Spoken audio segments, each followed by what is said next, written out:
এটা অ্যাকচুয়ালি দেশের বাইরে থেকে নেওয়া। যে মাথায় যেটা এটা কোথায় একটু সেম সেম জাস্ট সেম। আপনি যদি বলে এটা প্রাইস কেমন?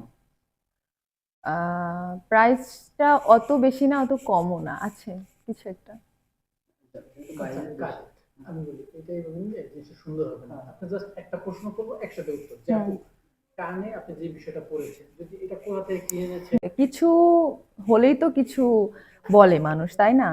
তো এটাই, যদি না হইতো তাহলে কেউ হয়তো বলতো না। হয় হয়তো বা, বাট আমি এখন এটা ফেস করি নাই। আই থিঙ্ক, আমার মনে হয় না যে আমি করব। আসলে যদি জানতে চাই যে বাংলাদেশের মিডিয়াটা, হুম এটার কি ব্যাড সাইড বা কি কমতি আছে, যেহেতু আপনি বিদেশেই ফলো করেন বললেন, হুম হুম হুম ইন্ডিয়ার কাজগুলো, হুম হুম। কি কোন কোন সাইডগুলোতে একটু কমতি আছে? বাংলাদেশে হচ্ছে কম্পেয়ারিং যেটা, সবার সাথে সবার কম্পেয়ার করে, এটা যেটা বাইরের দেশে করে না, বাংলাদেশে এটা করে। জেলাসি বাংলাদেশে অনেক। তারপরে হচ্ছে ডাউন করার, যে উপরে উঠতেছে ওকে ডাউন করব, এটা বাংলাদেশে খুব চলে। সো এইটাই হচ্ছে পার্থক্য। সো এইটা আসলে করা উচিত না। আর বিদেশে যেরকম হচ্ছে এত এত মুভি হয়, এই ইন্ডিয়ার কথাই বলি, অনেক মুভি হয়, অনেকগুলো হিরো একসাথে মিলে, অনেকগুলো হচ্ছে নায়িকা একসাথে মিলে ওরা মুভি করে।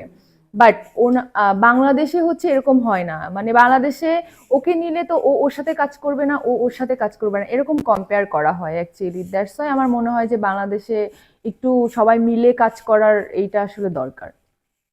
আহ, আমরা আপনি বলেছেন হুম ভবিষ্যৎ, যেহেতু আপনার মুভি করার ইচ্ছা, আর জিজ্ঞেস করলাম না হুম যে ভবিষ্যৎ প্ল্যানিং কি। হুম। তো জানতে চাই যে অনেকগুলো কাজ করেছেন আপনি, তো কোন কাজটার কথা বেশি মনে পড়ে যে এইরকম কাজ আর বেশি বেশি করতে চাই?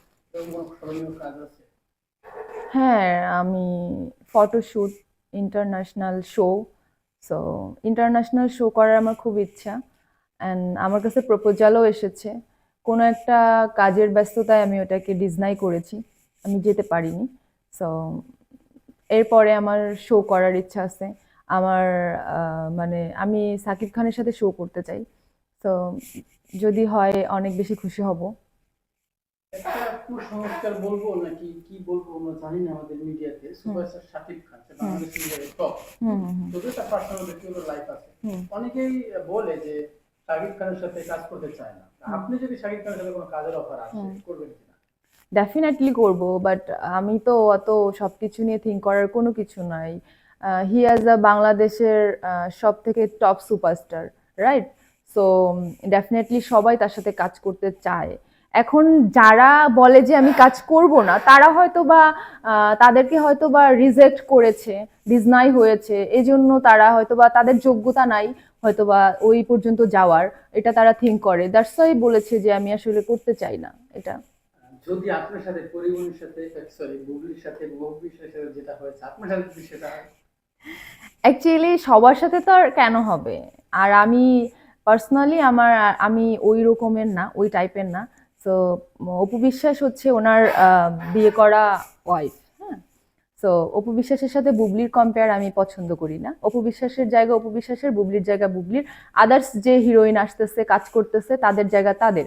সো এখন প্রেগনেন্সির যে ব্যাপারটা আপনারা বলছেন, সবাই যে কাজ করতে আসলে প্রেগনেন্ট হয়ে যাবে, this is not fair actually. এটা আমি ট্রাস্ট করি না। অ্যান্ড এত বড় একটা হিরো এত এত হিরোইনদের সাথে কাজ করেছে, সো তখনই যখন তাদের কিছু হয় নাই, সো আমারও কিছু হবে না।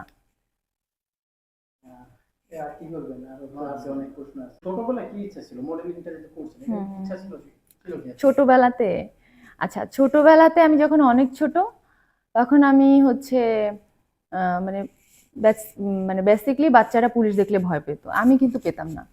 বিকজ আমি থিঙ্ক করতাম আমি বড় হয়ে পুলিশ হব, হ্যাঁ। এখন তারপরে আরেকটু বড় হইলাম, তখন যখন আমি সাকিব খান বা আদার্স, মানে যে যখন আমি ফোন মানে দেখতাম আর কি, তখন আমার মনে হলো যে আচ্ছা আমি কি হচ্ছে অ্যাক্টর হইতে পারবো বা মডেলিং করতে পারবো। আমি এটা করতে চাই, বাট কিভাবে? সো অ্যান্ড মানে থাকে না যে হচ্ছে মিলে যায়। মানে ছোটবেলায় আমি ভাবছি, বাট মানে বড় হয়ে এখন ডান, আল্লাহ আমার কথা শুনেছে। কাকে দেখে তার ওই নায়িকাকে বা ওই মডেলকে হুম দেখে ওরকম সাজতেন, হুম ভালো লাগতো, হুম ফলো করতেন, হুম এরকম ছোটবেলায় পছন্দের অনেকেই থাকে। অ্যাকচুয়ালি আমি বলিউড নায়িকাদেরকে পছন্দ করি, আর বাংলাদেশে আমার পছন্দের অনেকগুলো নায়িকা আছে।